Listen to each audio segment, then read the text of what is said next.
good evening everyone. It's so good to see you. எல்லாருக்கும் மாலை வணக்கம். உங்க எல்லாரையும் பார்க்கிறது ரொம்ப சந்தோஷம். Just send greetings and greetings from LifeGate and my family.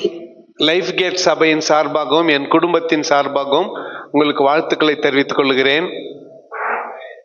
We have been in a season of increased prayer, and we're seeing God do many great things through our church. எங்க ஜெப நேரத்தை அதிகரித்திருக்கிறோம். எங்கள் சபையின் வாயிலாக கர்த்தர் அநேக புதிய பெரிய காரியங்களை செய்து கொண்டிருக்கிறார். And I want to send a very big congratulations to all of you who just graduated last month. கடந்த மாதம் பட்டம் பெற்ற உங்கள் யாவருக்கும் நான் நல்ல நல்வாழ்த்துக்களை கங்க்ராச்சுலேஷன்ஸ் தெரிவித்துக் கொள்கிறேன். We are so thankful to be able to partner with Pastor Doss and the team and see pastors and leaders like you grow in your leadership. Pastor தாஸோடு கூட சேர்ந்து உங்களோடு ஆவிக்குரிய வாழ்க்கையிலே உங்க தலைமைத்துவத்திலே உங்களை வளர்த்தெடுக்க கர்த்தர் கொடுத்த இந்த பங்களிப்புக்காக ஆண்டவருக்கு நான் நன்றி சொல்றேன். And we're thankful for the time and the energy and investment that you put into growing your faith and growing your influence. உங்கள் விசுவாசத்திலும் செல்வாக்கிலும் வளரத்தக்கதாக நீங்கள் கொடுக்கிற இந்த விலையேறப்பெற்ற நேரத்துக்காய் நான் கர்த்தரை ஸ்தோத்திரிக்கிறேன்.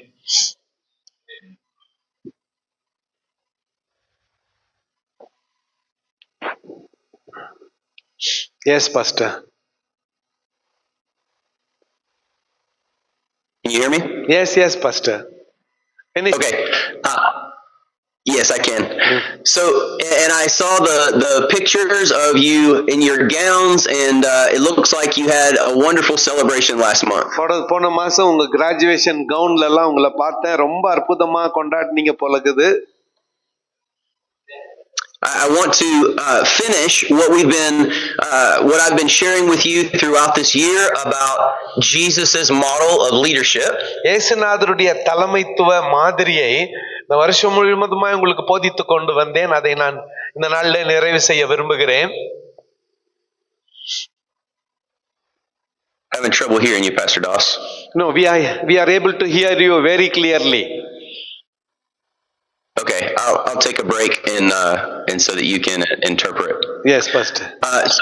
So we'll be completing that today, and then I'm excited to be with you tomorrow evening. I have a very special teaching about something that God is doing in us currently. இன்றைக்கு நான் அந்த ஒரு வருஷத்துக்கான பாடத்தை நிறைவு செய்து இப்பொழுது கர்த்தர் எங்கள் மத்தியிலே செய்து கொண்டிருக்கிற காரியங்களுக்காக அதை உங்களோடு பகிர்ந்து கொள்ள போகிறேன்.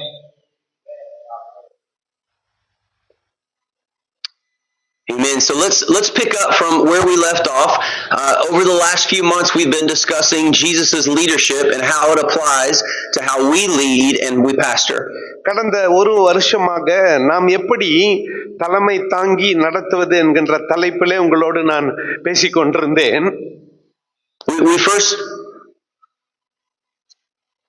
Yes, Pastor. We're sharing how that we first look to Jesus to lead ourselves well.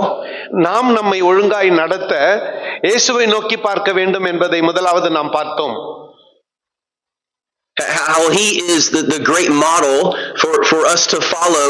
Even 2,000 years later, the way he led the disciples teaches us how we lead ourselves well and lead others well. 2000 ஆண்டுகள் கழித்தும் இயேசு எப்படி சிறப்பாக தம்முடைய சீஷர்களை நடத்தினார் என்றும் நாம் எப்படி மற்றவர்களை நடத்த வேண்டும் என்று சொல்லியும் 2000 வருஷம் கழிச்சு அதே மாதிரியை நாம் பின்பற்றுவது சிறந்த மாதிரியாக காணப்படுகிறது.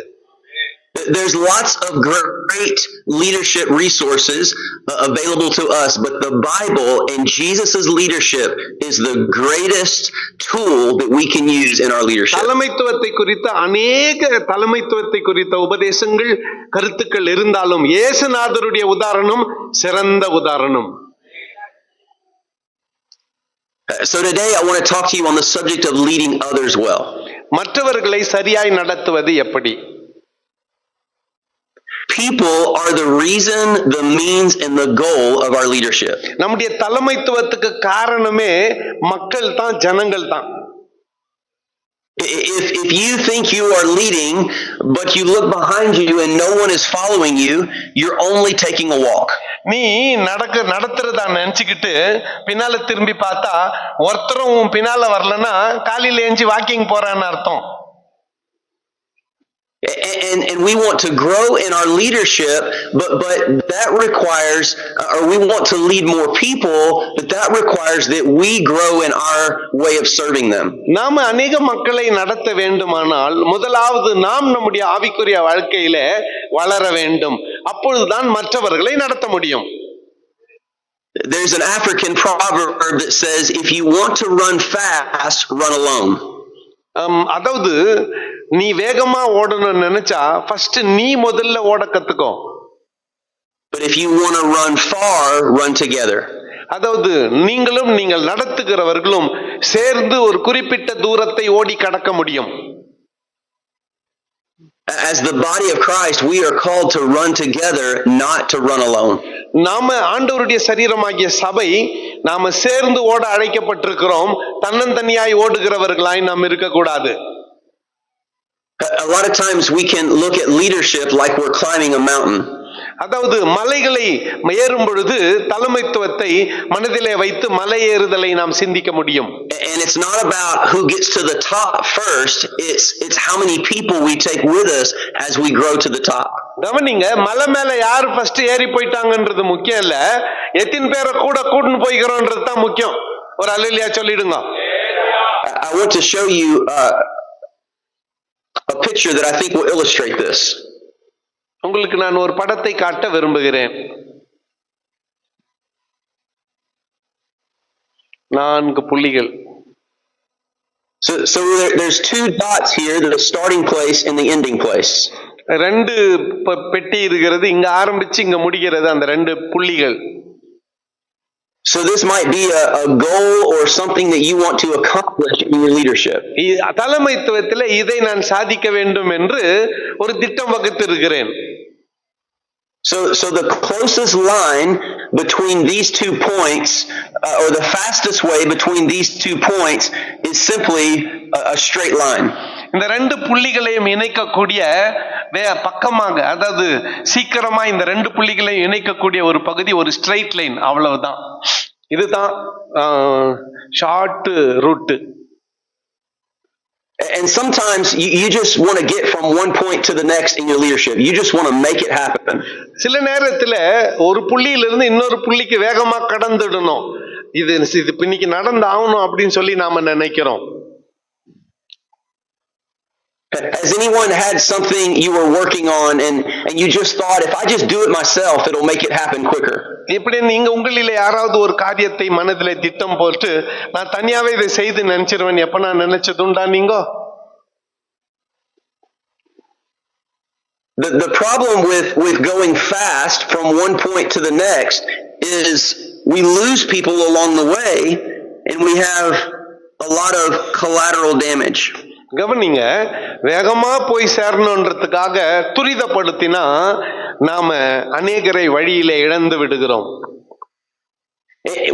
We think we're leading well, but we go from one point to the next and we leave all the people around us out of God's plan and purpose. நம்ம கூட இருக்கிறவங்கள சேர்த்துன்னு ஓடுறதுக்கு பதிலா வேகமா அந்த இடத்துக்கு நாம ஓடிட்டதுனால நம்ம கூட ஓடினவங்க அநேகர் பாதியிலே நின்னு போயிடுறாங்க. But if we are patient and we shepherd the sheep and we lead people well, our leadership will look like this.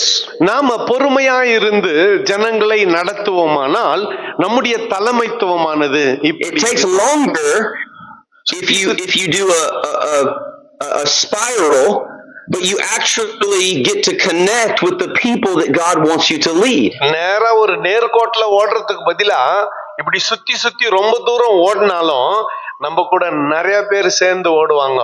சீக்கிரமா ஓடி முடிச்சிடுறதுல பிரயோஜனம் இல்ல, எல்லாரையும் கூட்டின்னு ஓடுறது தான் ரொம்ப முக்கியம். ஒரு அல்லேலூயா சொல்லிடுங்க.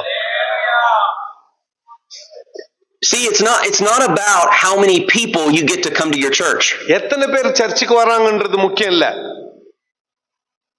It's about reaching the people that God sends to you to reach. கர்த்தர் யாரையெல்லாம் ஆதாயப்படுத்த உன்னை அனுப்புறாரோ அவங்களெல்லாம் ஆதாயப்படுத்தினியான்றதுதான் முக்கியம். We want to fulfill our kingdom capacity. We don't want to grow something ourselves. அதாவது நாம வளரணும்ன்றது முக்கியம் இல்ல, தேவ ராஜ்யம் வளரணும் அப்படிங்கிறது தான் முக்கியம். What does the Bible tell us? If we are faithful with the small, what will God do? வேதம் என்ன சொல்லுகிறது? நீ கொஞ்சத்தில் உண்மையாய் இருந்தால் அநேகத்தில் உன்னை அதிகாரியாய் வைப்பேன். Yes, hallelujah, hallelujah. And this is what God wants to do in our leadership. If we'll stay faithful with the few right in front of us, if we take our time in our leadership, God will bless us with more influence as we lead. ஆமா, நாம பொறுமையாக நேரம் எடுத்து கர்த்தர் நம்மிடத்துல கொடுத்திருக்கிறவர்களை தாமதித்தாலும் ஒழுங்காய் நடத்துவோம். ஆனால் இன்னும் அநேக ஜனங்களை கர்த்தர் கொள்ளை பொருளாய் நமக்கு கொடுப்பார். See, the world's leadership shows a triangle like this. That there are people on the bottom and we rise in our leadership and we're up here on the top by ourselves. உலக பிரகாரமான தலைமைத்துவம் இப்படி தாங்குது. ஆரம்பத்துல 100 பேர் ஆரம்பிப்பாங்க, கட்சியா ஒருத்தர் தான் போய் ஜெயிப்பாரு. இது உலக பிரகாரமான தலைமைத்துவம். The world says that as I go up to the top, people will serve me. People will serve my vision. People will serve my church. உயர்ந்த பதவிக்கு நான் போயிட்டா எல்லாரும் எனக்கு ஊழியம் செய்வாங்க, எல்லாரும் எனக்கு உதவியா இருப்பாங்க, நான் உயர்ந்த பதவிக்கு போயிடுவேன் உலகம் சொல்லுகிறது. But Jesus taught us a different way of leadership. ஆனால் இயேசுநாதர் நமக்கு இப்படிப்பட்ட ஒரு தலைமத்துவத்தை சொல்லி கொடுக்கல. அவர் வேலை மாதிரி சொல்லிக்கிறார். மாறாக கொஞ்சம் that our influence grows because we serve people, so they turn the triangle is actually turned upside down. இந்த முக்கோணமானது தலைகீழா மாத்தி வைக்கப்பட்டிருக்குது பாரு. ஓட்டத்தை ஆரம்பிச்சப்ப நீ ஒண்டியா ஆரம்பிச்ச, முடிக்கிற இடத்துல உங்க கூட 5 பேர் ஓடின்னு இருக்கிறாங்க. இதுதான் உண்மையான தலைமைத்துவம். ஒரு அல்லேலூயா சொல்லுங்க. So now we're not on the top and people serve us. We're actually on the bottom lifting people up. நாம தலைமையில உட்கார்ந்துக்குன்னு ஜனங்க எல்லாரும் நம்மள தூக்கி பிடிக்கிறது இல்ல, மாறாக நம்ம அடிமட்டத்தில இருந்து ஜனங்களெல்லாம் தூக்கி பிடிக்கிறவர்களாக நல்ல தலைவர்களாய் நாம் இருக்க வேண்டும். We pray for people to go farther to accomplish their purpose. We're their greatest cheerleader in their encouragement. அதாவது தங்களுடைய வாழ்க்கை நோக்கத்தை நிறைவேற்ற இன்னும் தூரத்தை கடக்கத்தக்கதாய் அவர்களுக்கு நாம உதவி செய்ய வேண்டும். In the scripture, John 15:13, Jesus says this. யோவான் 15:13 இயேசு இப்படி சொல்லுகிறார். யோவான் 15:13. He says the greatest love for all of us is to sacrifice, to lay our lives down for others. ஒருவன் தன் சிநேகிதருக்காக தன் ஜீவனை கொடுக்கிற அன்பிலும் அதிகமான அன்பு ஒருவனிடத்தில் இல்லை. So your greatest leadership, your greatest love is expressed when you lay down your life for the sheep. தலைமைத்துவத்திலே உன் அன்பு எப்படி வெளிப்படுகிறதுனா உன் ஆடுகளுக்காக ஜீவன் கொடுக்கிற தலைவனாய் நீ மாறும் பொழுதுதான். And so many times we turn to a selfish focus and we want people to come serve us and serve our vision. அநேக நேரத்திலே மாம்சத்தை நிறைவேற்றத்தக்கதாக ஜனங்கள் எல்லாம் நமக்கு ஊழியம் செய்யணும்னு எதிர்பார்க்கிறோம், நமக்கு உதவி செய்யணும்னு எதிர்பார்க்கிறோம். But successful leaders help others be successful. உண்மையா வெற்றியுள்ள ஒரு தலைவன் மற்றவர்கள் வெற்றி பெற உதவி செய்கிறவனாய் இருக்கிறான். And so this means a couple of things. Being a people person or one who focuses on other people means that we add value to them. நாம ஜனங்களுக்கான தலைவர்களாய் மாறுகிறோம், ஜனங்களை நடத்துகிறவர்களாய் மாறுகிறோம், அவர்களுடைய வாழ்க்கையிலே நன்மதிப்புகளை ஏற்படுத்துகிறவர்களாய் நாம் மாறுகிறோம். People have a need to belong, to connect and to find their place. தங்களுடைய இடத்தை அடையும்படியாக ஜனங்களை சரியாய் வழி நடத்துகிறவர்களாய் நாம் இருக்கிறோம். Psychologists actually tell us that people's favorite subject is themselves. அதாவது ஜனங்களுக்கு தாங்கள் தான் முக்கியம். யாருன்னா பாருங்க, தங்களை குறித்து முதலாவது யோசிப்பார்கள். It's interesting. The researchers from Harvard University found something very interesting about humans. Harvard யூனிவர்சிட்டியை சேர்ந்த மாணவர்கள் மனிதர்களை குறித்த ஒரு ஆராய்ச்சி பண்ணாங்க. அந்த ஆராய்ச்சியினுடைய விளைவு முடிவு இப்படியாக இருக்கிறது, ஆச்சரியமா இருக்கிறது. We're actually the only beings that attempt to communicate what we know to others. நமக்கு தெரிஞ்சதை மற்றவர்களுக்கு சொல்லி கொடுக்கணும் அப்படிங்கிற உணர்வுடைய ஒரே உயிரினம். Even a child at 9 months old begins to point at different things, showing someone what they know and what they see. அதாவது நமக்கு தெரிஞ்சதை மற்றவங்களுக்கு சொல்லி கொடுக்கணும்ன்ற ஒரே உயிரினம் மனிதர்கள் மட்டும்தான். 9 மாசம் குழந்தை கூட புதுசா ஒண்ணு பார்த்தாக்கா வரல அந்த அதன் பக்கமா நீட்டுது. At a very basic level, we were made to interact with each other and to show someone something else. அடிப்படையாக ஜனங்களோடு பேசி மற்றவர்களுக்கு எதையாவது காட்ட வேண்டிய ஒரு நிலைமையிலே நாம் இருக்கிறோம். You might be thinking that you're not this way, that you don't think about yourself very much in this way. ஒருவேளை நீங்கள் அதிகமா உங்களை குறித்து யோசிக்காமல் இந்த மாதிரி யோசிக்காமல் இருக்கலாம். But how many of you were at the graduation last month? போன மாசம் பட்டமளிப்பு விழால எத்தனை பேர் இருந்தீங்க? கை தூக்கி காட்டுங்க. நல்லா ஸ்ட்ரைட்டா தூக்குங்க. போன மாசம் How many of you took many pictures and you were in big group pictures with lots of people? எத்தனை பேர் படம் இது போட்டோ எல்லாம் எடுத்தீங்க? குரூப் போட்டோ எல்லாம் எடுத்தீங்க? எத்தனை பேர் எடுத்தீங்க? Very good. So when you looked at the picture, you didn't look at everybody else. The first person you looked at in the picture was yourself. Group photo எடுத்துட்டு group போட்டோவை பாக்குறப்போ நீங்க எங்க இருக்கிறீங்கன்னு தேடினீங்களா? எல்லாரையும் பாத்தீங்களா? நாங்க எங்க இருக்கிறோன்னு தான் தேடணும். You wanted to make sure that you looked good, that you didn't look too wide in your gown, and that you looked smart in your graduation outfit. அதாவது உங்க அந்த கிராஜுவேஷன் கவுன் எல்லாம் போட்டு ரொம்ப தடியா தெரியக்கூடாதுன்ட்டு அப்படியே வயித்தெல்லாம் இறுக்கி போச்சுன்னு இப்படி நின்று இருந்தீங்கல்ல, அதான் பாத்தீங்க. Sometimes I look at myself in pictures and I want to make sure that I look taller and that I'm not so short and small. நேரத்துல படம் எடுக்கிறப்ப நான் என்ன பண்ணுவேன் தெரியுமா? கிளிக் பண்றப்ப நான் உயரமா இருக்கிற மாதிரி ஏக்கி காட்டுவேன். ஏன்னா நான் குள்ளம். This is why I like taking pictures with my friend Pastor Doss, because we are both the same size and we look good together in pictures. ஆகவே தான் பாஸ்டர் தாஸ் கூட நான் போட்டோ எடுத்துக்கிறது. ஏன்னா நாங்க ரெண்டு பேரும் ஒரே ஹைட், உயரம் எல்லாம் ஒரு பிரச்சனையே இல்லை. And I'm not pointing this out to say that you're selfish. I'm simply illustrating that people care about themselves, and so we need to care about people. நான் நீங்க உங்களை குற்றப்படுத்தி பேசல, மாறாக ஜனங்கள் தங்களை குறித்து அதிக கரிசனை உள்ளவர்களாக we can build other people up by listening to them, by embracing them, by encouraging them.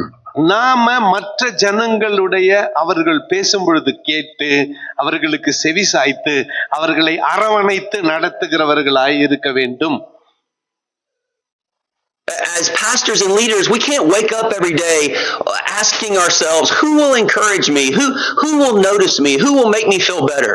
ஊழியக்காரர்களாகிய நாம் தினந்தோறும் எழுந்து இன்னைக்கு யார் என்னை உற்சாகப்படுத்துவார்கள், இன்றைக்கு யார் நமக்கு உதவி செய்வார்கள் என்று சொல்லி மற்றவர்களை எதிர்பார்க்கிறவர்களாய் நாம் இருக்கக்கூடாது. David, the great shepherd king, he said, I will encourage myself in the Lord. தாவீது மிகப்பெரிய ராஜா, நான் கர்த்தருக்குள் அவன் தன்னை திடப்படுத்தி கொண்டான். And now we all need people around us to encourage us, but our first thought is, how will I encourage others? நாம எல்லாரும் நம்மை உற்சாகப்படுத்த வேண்டும் என்று விரும்புகிறோம். ஆனால் நம்முடைய முதல் சிந்தனையோ நாம் மற்றவர்களை உற்சாகப்படுத்துவது எப்படி என்று சிந்திக்க வேண்டும். We will either be leaders who add value to others, or we will take value from others. நாம மற்றவர்களுக்கு மதிப்பை ஏற்படுத்துகிற தலைவராய் இருக்கிறோமா, அல்லது மற்றவர்களுடைய மதிப்பை நாம் ஏற்றுக்கொள்கிறவர்களாய் இருக்கிறோமா? In mathematics, you have a plus sign and a minus sign. கவனிங்க, ஒரு கூட்டல் குறி இருக்கிறது, ஒரு கழித்தல் குறி இருக்கிறது. கூட்டல் குறி. We want to make sure we're the plus kind of leaders, that we are adding value to people that we lead. நம்ம எல்லாம் கூட்டல் குறியை போன்ற தலைவர்களா இருக்க வேண்டும். நம்ம கிட்ட வர்றவங்கள பறந்துன்னு ஓடும்படியா நடந்து கொள்ளக்கூடாது. மாறாக எல்லாரையும் சேர்த்து கொள்ளுகிறவர்களாய் நாம் நடக்க வேண்டும். ஒரு அல்லேலூயா சொல்லிடுங்க. Amen. Here's an important question. I want you to consider, who are you adding value to today? இன்றைக்கு ஒரு கேள்வி உங்களோடு நான் கேட்க விரும்புகிறேன். இன்றைக்கு யாருடைய மதிப்பை நீங்கள் கூட்ட விரும்புகிறீர்கள்?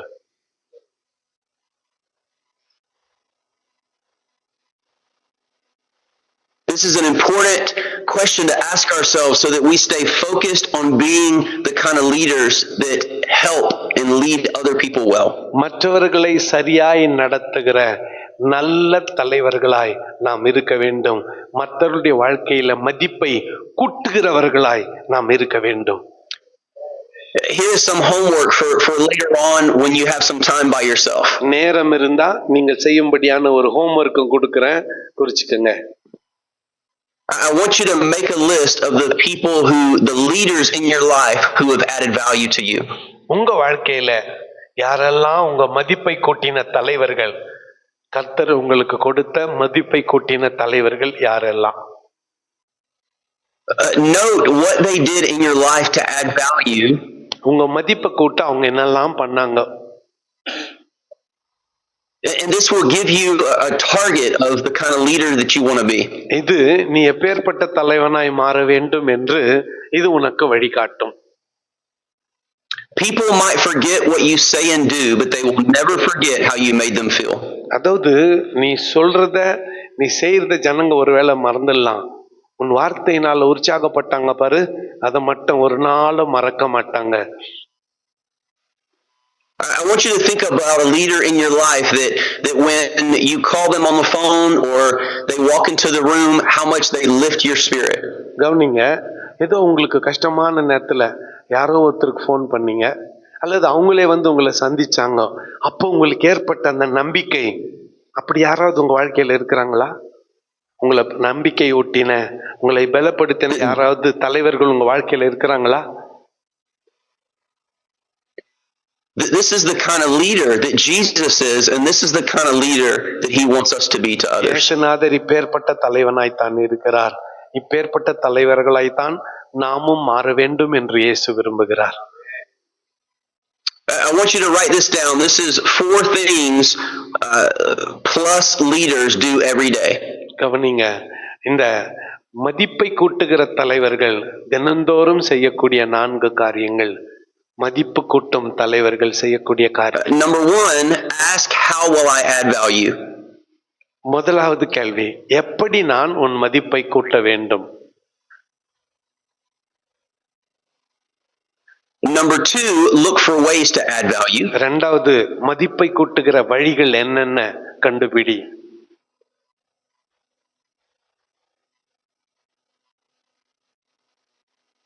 Number 3, do things to add value.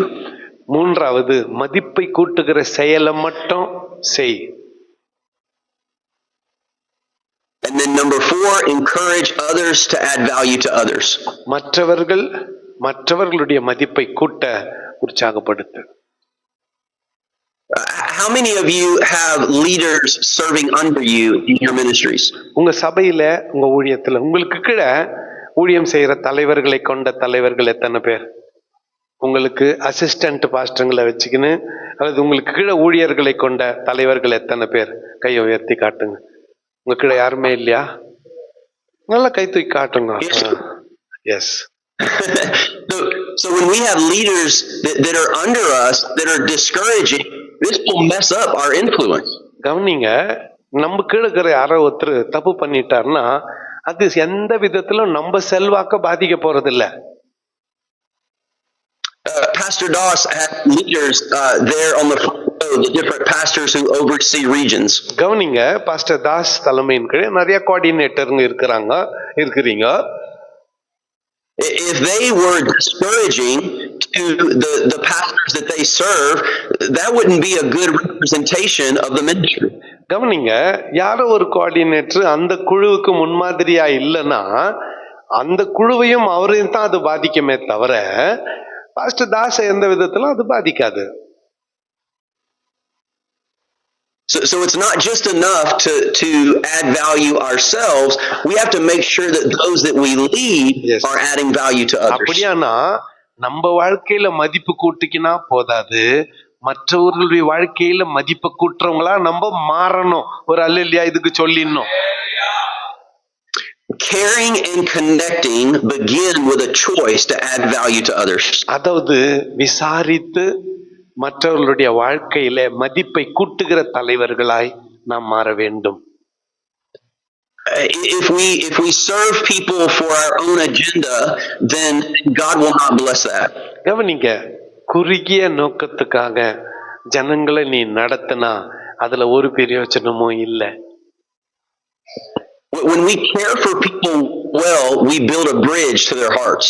கவனிங்க, உங்ககிட்ட ஆண்டவர் ஒப்படைத்திருக்கிற ஜனங்களை நீ நன்றாய் விசாரித்தாயானால் ஆண்டவருக்கும் அவர்களுக்குமான ஒரு பாலத்தை கட்டுகிறவனாய் நீ இருக்கிறாய். I want you to think about your church in your city being a building that has water all around it. கொஞ்சம் யோசனை பண்ணி பாருங்களேன். உங்க ஊர்ல உங்க சர்ச் இருக்குது, சுத்தி தண்ணிக்குது, சென்டர்ல உங்க சர்ச்சுக்குது. In your region, there are many people who are Hindus, and they believe in their own ways and their own situation, and they are not looking for God. உங்களை சுற்றி நிறைய இந்து சகோதரிகள் இருக்கிறார்கள். அவங்க சூழ்நிலையில அவங்க ஆண்டவரை எல்லாம் எதிர்பார்க்கல. And so for you to be a Christian and to serve God and to have a ministry there, it's almost like you're by yourself on an island. ஆகவே உங்களை சுற்றி இருக்கிறவங்க எல்லாம் மாற்று மதத்தினரா இருக்கிறபடியால் நீங்க தன்னந்தனியா ஒரு தீவுல கண்ணை கட்டி விட்டுட்ட மாதிரி ஒரு உணர்வு உங்களுக்கு ஏற்படலாம். But you are not alone, because greater is He who is in you than he who is in the world. ஆனா நீங்க தனியா இல்ல, இந்த உலகத்திலே இருப்பவனை காட்டிலும் உங்களுக்குள் இருக்கிறவர் பெரியவராய் இருக்கிறார். And God has called you and equipped you for such a time as this. இப்பேற்பட்ட ஒரு நேரத்துக்காக கர்த்தர் உங்களை அழைத்து உங்களை தகுதியும் படுத்தி இருக்கிறார். And as you care for others, you won't be an island to yourself. You'll actually build bridges to the different regions and the different communities and the neighborhoods of your area. நீங்கள் மற்றவர்களை விசாரிக்கிறவர்களாய் இருக்கிறபடியால் உங்கள் சமுதாயத்தை கட்டி எழுப்புகிற பாலங்களாக கர்த்தர் உங்களை மாற்றி வைப்பார்.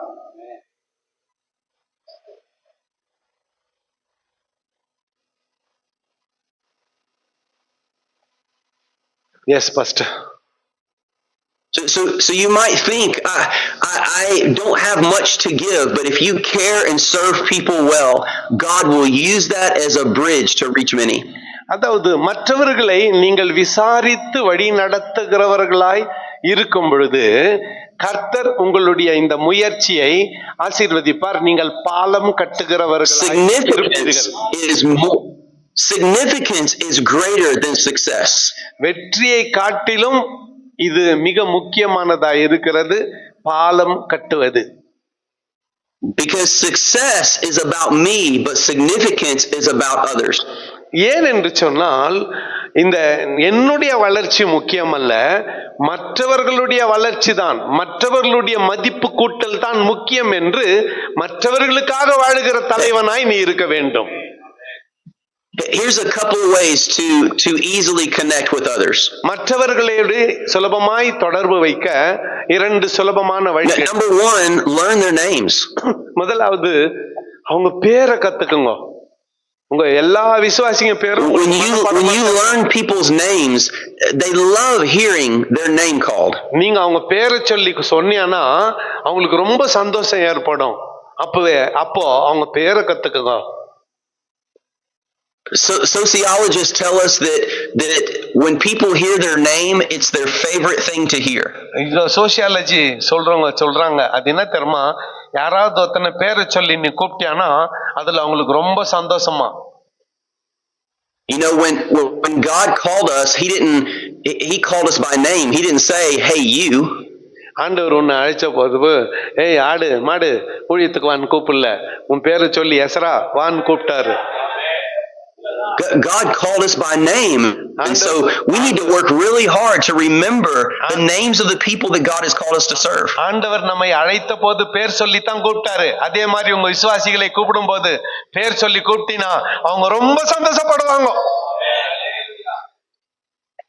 My pastor growing up, our church began to grow and he had trouble remembering different people's names. எங்க சபை வளர ஆரம்பிச்சிச்சு. எங்க பாஸ்டரால எல்லா பேரையும் ஞாபகம் வச்சுக்க முடியல.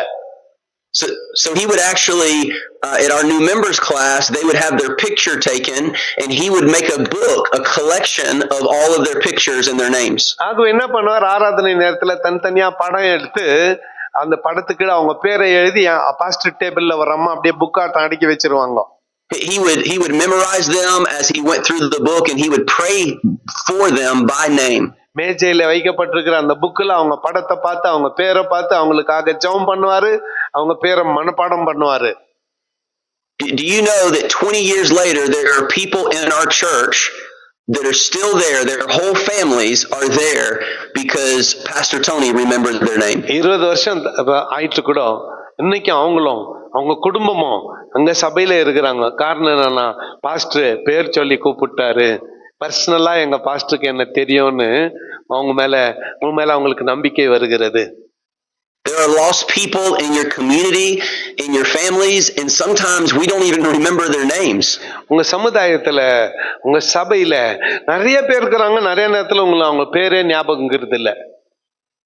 But if you'll start there, learn to add value to them, and you watch what God does as He opens up doors because they know you care. பேரை கத்துக்கன்னு அவங்க வாழ்க்கையில மதிப்பு கூற்றவங்களா மாறினீங்கன்னா கர்த்தர் உங்களுக்கு புதிய வாசல்களை திறந்து உங்களை ஆசீர்வதிப்பார்.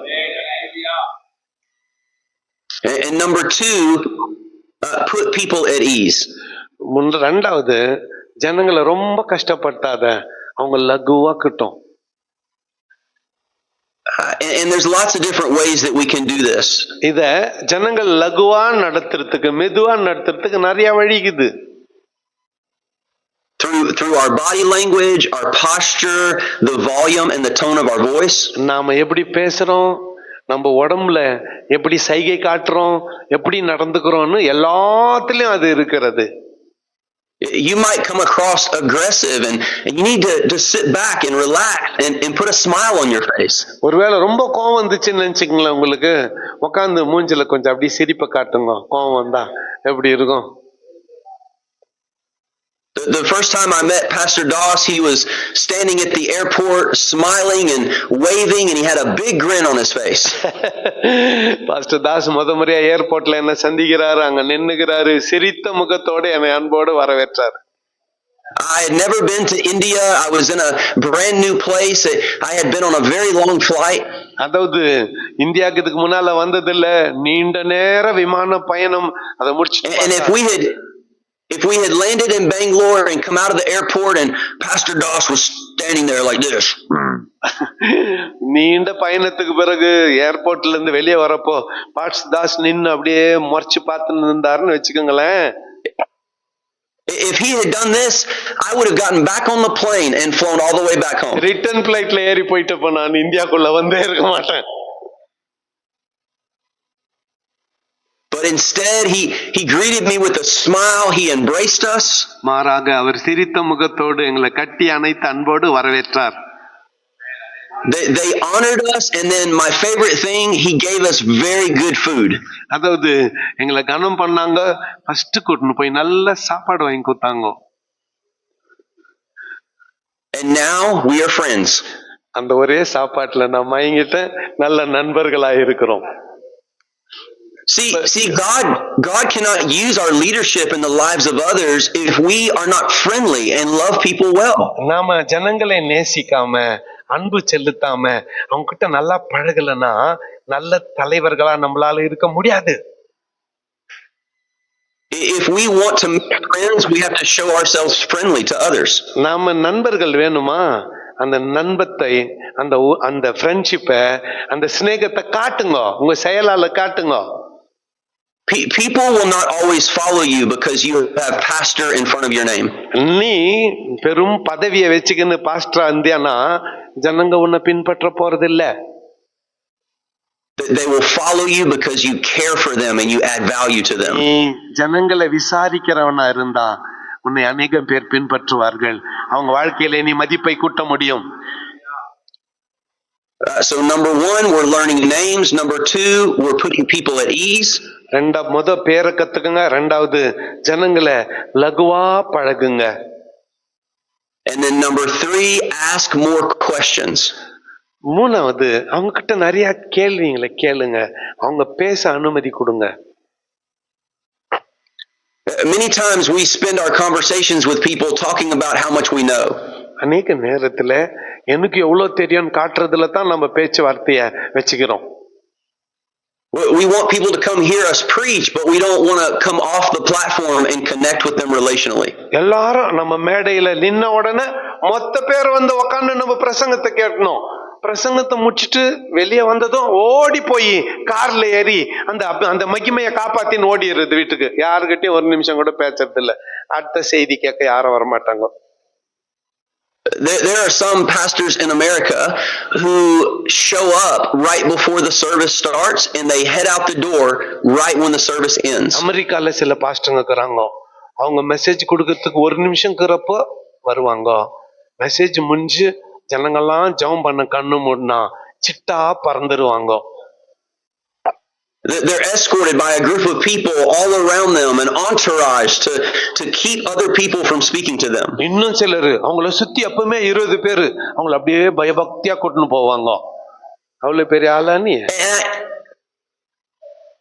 I look at this and I say, this is not what a shepherd does. என்னையா பண்றாங்க இவங்க? ஏன் அவரை சுத்தி 10 பேர் அவரை காப்பாத்துறதுக்கு? A shepherd hangs out with the sheep. மேய்ப்பன் மந்தையோட கூட இல்லையா சேர்ந்துக்கணும்? மேய்ப்பன் மந்தை கூட சேர்ந்து இருக்கணும் இல்லையா? Jesus, he was always around people because he was here to add value to people. இயேசுநாதர் எப்பவுமே ஜனம் கூட இருந்தாரு. அவங்களுடைய மதிப்பை கூட்டினாரு. வியாதியஸ்தரை சுகப்படுத்தினாரு. அதனால தான் நிறைய பேர் அவரை பின்பற்றினாங்க. Preaching good sermons and messages will not be your greatest impact on the world. வல்லமையான பிரசங்கம் பண்ணிட்டு ஜனங்கள்லாம் கண்ணு மூடின ஓடி ஒளிஞ்சுக்கினா பிரசங்கம் என்னத்துக்கு? ஒன்னத்துக்கும் உதவாது. யாரோட மதிப்பையும் நீ கூட்ட போறது இல்ல. Your greatest impact will be the value that you added to people. வாழ்க்கையில நீ ஏற்படுத்தக்கூடிய பெரிய தாக்கமானது அவங்களுக்குள்ள என்ன மதிப்பை நீ ஏற்படுத்துகிறாய் என்பதுதான். Sometimes this will be a message, other times it will be a one-on-one conversation. சில நேரத்துல இது செய்தியா இருக்கும். பல நேரங்களிலே இது வெறும் பேச்சுவார்த்தையா இருக்கும். It's when people are hurting and broken and you show up when nobody else does. யாருமே இல்லாத நேரத்துல ஜனங்க காயப்பட்டிருந்தா நீ தலையிட்டு நீ அவங்கள ஆறுதல் படுத்துற பாரு, அதுதான் அவங்களுக்கு ரொம்ப முக்கியம். This is the heart of our great shepherd, and it must be the heart of us as shepherds. நம்முடைய பெரிய மேய்ப்பனாகிய இயேசு இதைத்தான் செய்தார். மேய்ப்பர்களாகிய நீங்களும் இதைத்தான் செய்ய வேண்டும். The Old Testament prophets, God poured out his heart and he said, I looked all over Israel and there were no shepherds to take care of the people. பழைய ஏற்பாட்டின் தீர்க்கதரிசிகள் கூட சொல்லி இருக்கிறார்கள், ஜனங்கள் மேய்ப்பன் இல்லாத ஆடுகளை போல் இருக்கிறார்கள் என்று சொல்லி இருக்கிறார்கள். It was almost God's heart was breaking because he had sent shepherds to take care of the people, but they were only serving their own agenda. ஆனால் ஆண்டவருடைய இருதயம் வலிக்கிறது. ஜனங்களுக்கு மெய்ப்பராயிருக்க அநேகரை அனுப்பினார். அவர்களோ தங்கள் சொந்த காரியங்களை தான் செய்தார்களே தவிர ஜனங்களை யாரும் மேய்க்கவில்லை. We will not be these kinds of shepherds that serve our own purpose. சொந்த நோக்கத்தை நிறைவேற்றுகிற தலைவர்களாய் நாம் இருக்கக்கூடாது. மக்களுக்கு மதிப்பை கூட்டுகிற தலைவர்களாய் நாம் இருக்க வேண்டும். I believe this room is full of pastors and leaders who have laid down their life for God's purpose and for his glory. இந்த அறையிலே ஜனங்களுக்காக தங்கள் வாழ்க்கையை ஒப்பு கொடுத்திருக்கிற ஊழியக்காரர்கள் நிறைந்திருக்கிற அறை என்று எனக்கு தெரியும். நீங்கள் ஜனங்களுடைய வாழ்க்கையில மதிப்பை கூட்டுங்க. I believe God can use a room like this to change all of southern India. அதாவது இப்பேற்பட்ட ஒரு கூட்டத்தை கூட்டி தென்னிந்தியாவிலே மாற்றத்தை உண்டாக்க கர்த்தர் முயற்சித்துக் கொண்டு இருக்கிறார். I believe God can use your influence with others and the way you care for them well to build bridges to the farthest corners of the earth. இந்த பூமியின் கடையாந்தரங்கள் வரையிலே பாலத்தை அமைத்து ஜனங்களை சத்தியத்திலே நடத்துகிறவர்களாய் கர்த்தர் உங்களை பயன்படுத்த விரும்புகிறார். God's arm is not too short. He is not finished with his work. He has still more work that he wants to do in your country. ஆண்டவர் தம்முடைய வேலையை செய்து இன்னும் முடிக்கவில்லை. இன்னும் உங்கள் தேசத்தில் அவர் செய்ய வேண்டிய வேலை அதிகம் இருக்கிறது. அவருடைய கரங்கள் குறுகி போகவில்லை. அவருடைய கரங்கள் நீண்ட நெடிய கரங்களாய் விரித்த வண்ணம் இருக்கிறது. He still has more work. There are broken and hurting people in my community, in your community, and we are here for such a time as this. உன் சமுதாயத்தில் என் சமுதாயத்தில் காயப்பட்டவர்கள் அநேகர் இருக்கிறார்கள். இப்பேற்பட்டவருடைய வாழ்க்கையில மதிப்பை கூட்டதான் உன்னையும் என்னையும் கர்த்தர் அழைத்திருக்கிறார். I want to close our time together with another illustration about how they would mine gold out in the western part of America. அமெரிக்காவின் மேற்கத்திய நாடுகள் பகுதிகளிலே நடக்கிற ஒரு சம்பவத்தை உங்களுக்கு சொல்லி இந்த பகுதியை நான் நிறைவு செய்ய விரும்புகிறேன். This is similar to KGF there, where so much gold through history has been discovered. அதாவது KGF மாதிரி தான் சரித்திரபூர்வமா கோலார் தங்கவயல்ல நிறைய தங்கத்தை சுரங்கத்திலே தோண்டி எடுத்தார்கள். But in the state of Nevada, they would move hundreds of tons of dirt to get to the gold. Nawada பகுதியிலே நிறைய நூற்றுக்கணக்கான டன் மண்ணை எடுத்து அதை சுத்திகரிச்சா தான் அழிச்சா தான் தங்கம் கிடைக்கும். In KGF, you'll drive through the outside of town and you look around and you see the large piles of dirt left over from all the mining. KGF போனீங்கன்னா டவுன்ல பஸ்ல கார்ல வண்டியில வர்றப்ப ரெண்டு பக்கம் மலையாட்டம் கொட்டி வச்சிருக்கோம். அது என்ன தங்கத்தை அழைச்சி கொட்டி வச்சுக்கிற மண் அது. But have you ever noticed that in places like that, no one ever talks about the dirt? அங்க யாரும் மண்ணு குறித்து பேசுறது இல்ல. Even KGF is not Kohler dirt fields, it's Kohler gold fields. KGF கூட கோலார் மண்ணு பகுதி இல்ல, கோலார் தங்க வயல். மண்ணுல இருக்கிற தங்கத்தை தான் பேசுறாங்க, மண்ணை பத்தி பேசுறது இல்ல. This is what I want you to understand. இதைத்தான் நீங்கள் புரிந்து கொள்ள வேண்டும். People's lives are full of dirt. ஜனங்க வாழ்க்கையில மாசு படிந்து இருக்கிறது, தூசி நிறைந்து இருக்கிறது. They have a lot of stuff in the way. அவங்க வழியில அநேக தடைகள் இருக்கிறது. They have false religion and a lot of pain that they need to be healed from. தவறான மதங்கள், காயப்பட்டிருக்கிறார்கள், வேதனையில் இருக்கிறார்கள். But do you know what God sees in every person? ஒவ்வொருவனுக்குள்ளும் கர்த்தர் என்ன பார்க்கிறார் தெரியுமா? He sees gold. அவங்களுக்குள்ள புதைந்து இருக்கிற புதையலாகிய தங்கத்தை பார்க்கிறார். He sees value and significance in every single person on the planet. ஒவ்வொரு தனிநபருடைய வாழ்க்கையில இருக்கிற மதிப்பை தான் கர்த்தர் பார்க்கிறாரே தவிர பலவீனத்தை அல்ல. When we were at our worst, Christ Jesus died for us. கிறிஸ்து நமக்காக மரித்தார் என்கின்ற அந்த வார்த்தையை சொல்லும்போது Romans says that while we were still in our sin, Jesus came and sacrificed his life for us. ரோமர்ல வாசிக்கிறோம், நாம் பாவிகளாய் இருக்கையில் கிறிஸ்து நமக்காக மரித்ததினாலே தேவன் நம் மீது வைத்த அன்பை விளங்க பண்ணினார். He removed all the dirt and pain so that we could be shining like gold vessels. நாம பிரகாசமான பாத்திரங்களாய் பிரஜொலிக்கும்படியாக நமக்குள் இருந்த களிம்புகளை எல்லாம் கர்த்தர் நீக்கி இருக்கிறார். And the people that God has sent you to serve, they don't mind you working through their dirt, but you've got to focus on their gold. நீ யாருக்காக ஊழியம் செய்ய போயிருக்கிறாயோ அவங்களுக்குள்ள இருக்கிற மண்ணை பத்தி ஆண்டவருக்கு கவலை இல்ல, மண்ணோடு ஒளிந்து கொண்டிருக்கிற தங்கத்தை பத்தி தான் ஆண்டவருக்கு கவலை.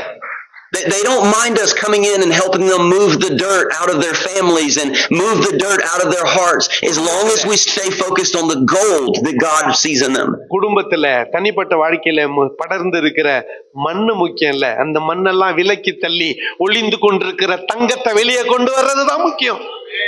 We need to, number one, be pastors and leaders who affirm others. We need to firm them up. மற்றவர்களை கட்டி எழுப்புகிற தலைவர்களாய் நாம் இருக்க வேண்டும்.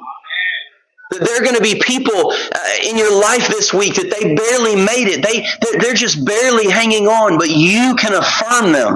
சும்மா வாழலான்னு வாழ்ந்துன்னுக்குறாங்க. அப்படிப்பட்டவர்கள் உங்க வாழ்க்கையில சந்திப்பீங்க. அவர்கள் வாழ்க்கையில ஒரு நம்பிக்கை ஊட்டுகிற தலைவர்களாய் நீங்கள் மாற வேண்டும். மதிப்பை கூட்டுகிற தலைவர்களாய் நீங்கள் மாற வேண்டும். Number two, we need to build them up. We need to build them up through the word of God, through prayer and through the power of the Holy Spirit. வசனத்தை கொண்டு, ஜெபத்தை கொண்டு, பரிசுத்தாவின் வல்லமை கொண்டு அவர்களை கட்டி எழுப்புகிறவர்களாய் நீங்கள் மாற வேண்டும். But we need to help stir them up and help grow their faith and move them from one place to the next. விசுவாச வாழ்க்கையிலே வளரத்தக்கதாய், ஒரு நிலையிலிருந்து அடுத்த நிலைக்கு வளரத்தக்கதாய் அவர்களை கட்டி எழுப்ப வேண்டும். We don't want just people to come hear us. We want people we want to help people grow in discipleship. வந்து நம்ம பிரசங்கம் பண்றத கேட்கிறதுக்கு ஆள் தேவையில்லை. மாறாக வருகிறவர்கள் வளர்ச்சி அடைந்து போகிறவர்களாய் இருக்க வேண்டும். And then number three, we want to celebrate them. We need to throw a party when we interact with people. மூன்றாவது, அவர்கள் செய்கிற சின்ன சின்ன காரியங்களுக்காக அவர்களை பாராட்ட வேண்டும், அவர்களை உற்சாகப்படுத்த வேண்டும். We don't want to just put up with people or tolerate them. We want to be leaders who celebrate those around us. சும்மா நம்மள சுத்தி வரோம் கூட்டத்தை சேர்த்துக்கினா முக்கியம் இல்ல. அவர்களுக்குள்ள மதிப்பை கூட்டி அவர்களை நல்ல மனிதர்களாய் ஒழுங்குபடுத்த வேண்டியது அவசியம். Come on, can you stand to your feet and celebrate Jesus with a big shout? ஏஞ்சி நிக்கிறீங்களா? என்னோடு கூட சேர்ந்து ஆண்டவராகிய இயேசு கிறிஸ்துவை கொண்டாடுவீங்களா? Come on, let's give God some praise for all that He's why done. திறந்து கர்த்தரை வாய் திறந்து கர்த்தரை ஸ்தோத்திரம் பண்ணுங்க. கைகளை உயர்த்தி வாய். So Lord, right now all over this room we look to you. வாய் திறந்து கர்த்தரை ஸ்தோத்திரம் பண்ணுங்க எல்லாரும். ஆண்டவரே, மற்றவர்களுடைய மதிப்பை கூட்டுகிற தலைவனாய் என்னை மாற்றுங்க ஆண்டவரே. மற்றவர்களுடைய வாழ்க்கையில் thank you for seeing the gold in us when we couldn't see you. God, you saw and had your eye on us. எங்களுக்குள் இருந்த தங்கத்தை நீர் வெட்டி எடுத்தபடியால் நன்றி. நாங்கள் போய் மற்றவர்களுக்குள் ஒளிந்திருக்கிற தங்கத்தை தேடி எடுக்கிறவர்களாய் holding us and caring for us so well. எங்களை விசாரித்ததற்காக நன்றி. எங்களுக்கு உதவி செய்ததற்காக நன்றி. God, help us to be leaders who care for others the way you have cared for us. நீர் எங்களை விசாரிக்கிற வண்ணமாய் மற்றவர்களை விசாரிக்கிற தலைவர்களாய் எங்களை மாற்றும் ஆண்டவரே. Help us to be shepherds that don't serve our own agenda, but we serve the agenda of the King of Kings and Lord of Lords. சுய நோக்கத்தை நிறைவேற்றுகிற மேய்ப்பர்களாய் அல்ல, ராஜாதி ராஜாவின் நோக்கத்தை நிறைவேற்றுகிற மேய்ப்பர்களாய் எங்களை மாற்றும் ஆண்டவரே. God, I pray for increased blessing and influence over every leader in the room. ஆண்டவரே, ஒவ்வொரு தலைவர்களின் மீது செல்வாக்கை நாங்கள் கூறுகிறோம். I thank you that they are building bridges to the people you've called them to care for. நீங்கள் அழைத்திருக்கிற ஜனங்களுக்கு இவர்கள் ஆண்டவரே பாலம் கட்டுகிறவர்களாய் இவர்களை மாற்றி அருளும். Come on, right now, can you see it in the spirit realm? I just see a vision right now of bridges being built to isolated places in India through your leadership. வாழ்க்கையில ஆவிக்குரிய ரீதியா இது பாருங்க, எங்க சபை இல்லையோ கிராமங்களிலே கிராமங்களிலே சபைகள் கட்டப்படுகிற ஒரு காட்சியை கவனித்து பாருங்கள். There have been broken places that have been isolated spiritually. They're places of darkness. அந்தகாரமான இடங்களிலே ஆவிக்குரிய ரீதியாய் தாழ்ந்த நிலைமையிலே இருக்கிற இடங்களிலே நீங்கள் போய் கர்த்தருடைய வார்த்தையை உபதேசித்து அவர்களை கட்டி எழுப்புகிற காட்சியை பாருங்கள். But God declares over you that you are a city on a hill. You are a lighthouse. You are salt of the earth. நீங்கள் பட்டணத்தின் மலையின் மேல கட்டப்பட்ட பட்டணமாய் கலங்கரை விளக்கமாய் இந்த பூமிக்கு ஒப்பாய் இருக்கிறீர்கள். He says, I have not called you to hide you under a basket, but to put you on the lampstand so that all around will be drawn to your kingdom power. கர்த்தர் சொல்லுகிறார், உங்களை நான் மரக்காலின் கீழே கொளுத்தி வைக்கப்பட்ட விளக்காய் இல்லாமல் விளக்கு தண்டிலே மாட்டப்பட்ட விளக்காய் நான் உங்களை அழைத்திருக்கிறேன். அநேகருக்கு ஒளி கொடுக்க போகிறேன். Manifest your power and your glory through these leaders. நீங்கள் அழைக்கப்பட்டிருக்கிற இடத்துல கர்த்தர் உங்களை ஒளியாய் ஜோதியாய் பயன்படுத்த விரும்புகிறார். God, we declare they will be a significant part of the end time revival in the world. தேவனே, கடைசி கால எழுப்புதல் இந்த பகுதியிலே இவர்கள் மத்தியிலே தொடங்கும்படியாய் ஜெபிக்கிறேன்.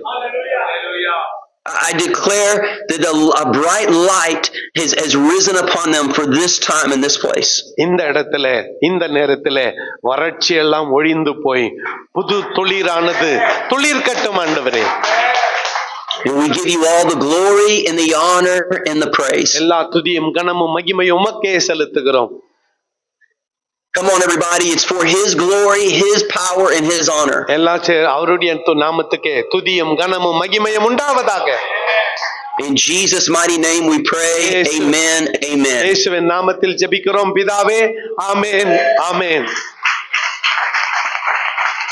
Love you everybody. God bless you. Thank you pastor.